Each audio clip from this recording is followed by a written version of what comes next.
It appears to me impossible to suppose that the House will consider me presumptuous in wishing to be heard for a short time on this question, especially after the distinct manner in which I have been alluded to in the course of the debate. If I had no other excuse, that would be sufficient, but I do not want it. I have another and a better. The question is one in the highest degree interesting to the people of Ireland. It is, whether we mean to do justice to that country, whether we mean to continue the injustice which has been already done to it, or to hold out the hope that it will be treated in the same manner as England and Scotland. That is the question.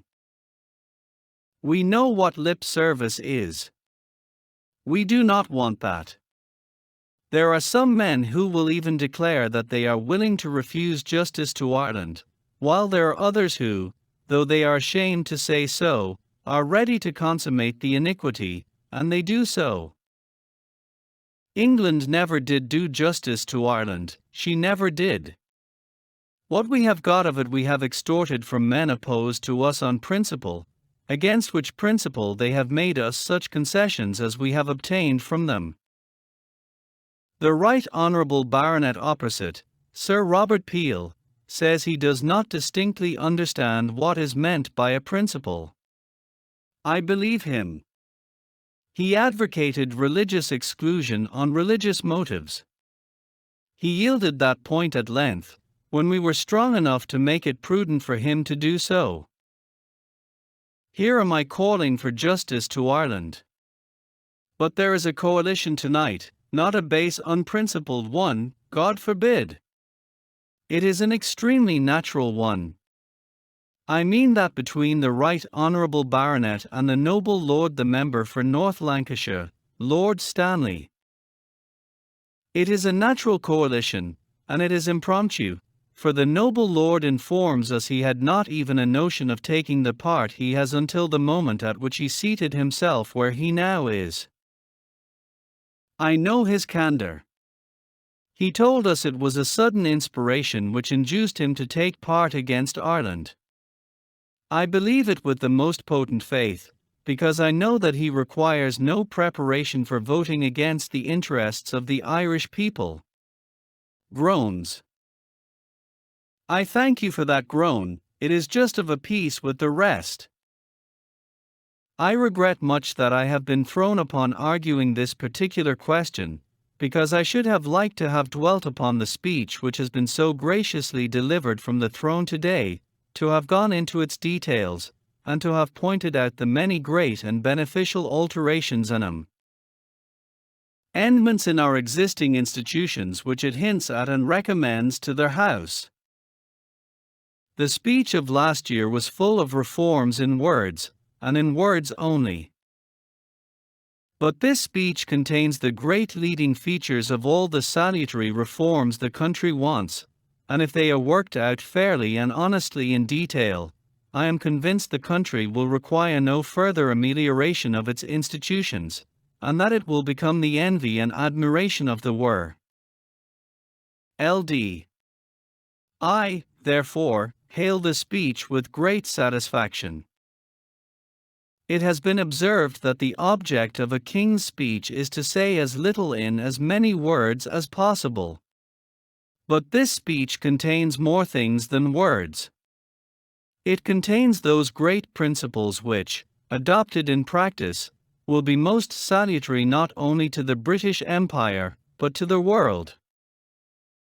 When speaking of our foreign policy, it rejoices in the cooperation between France and this country.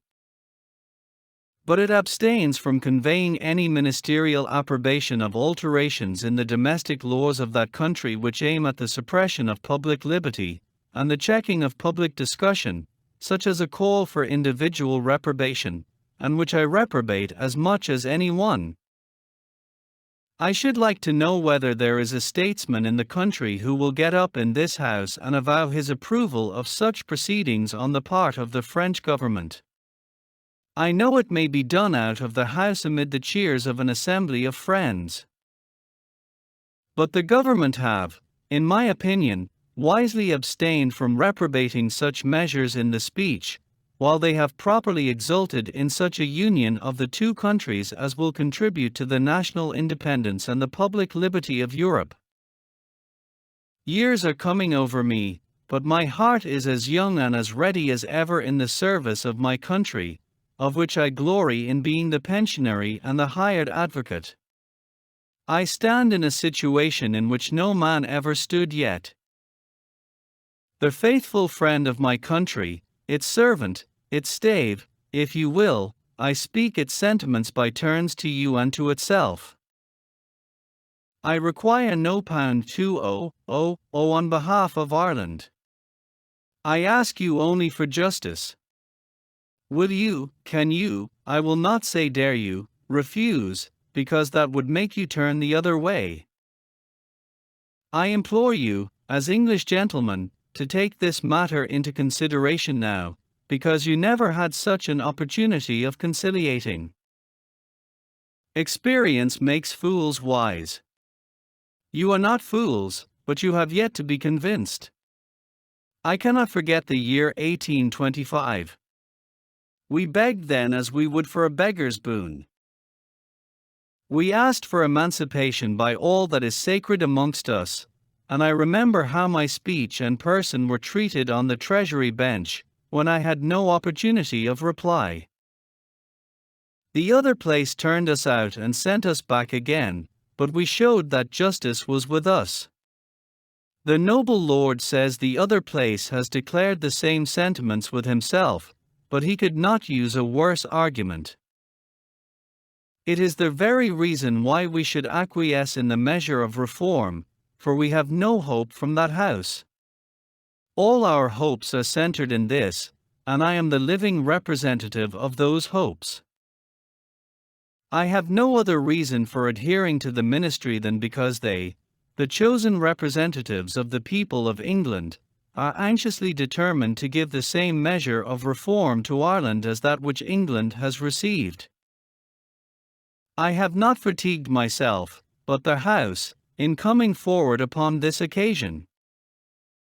I may be laughed and sneered at by those who talk of my power, but what has created it but the injustice that has been done in Ireland? That is the end and the means of the magic, if you please, the groundwork of my influence in Ireland.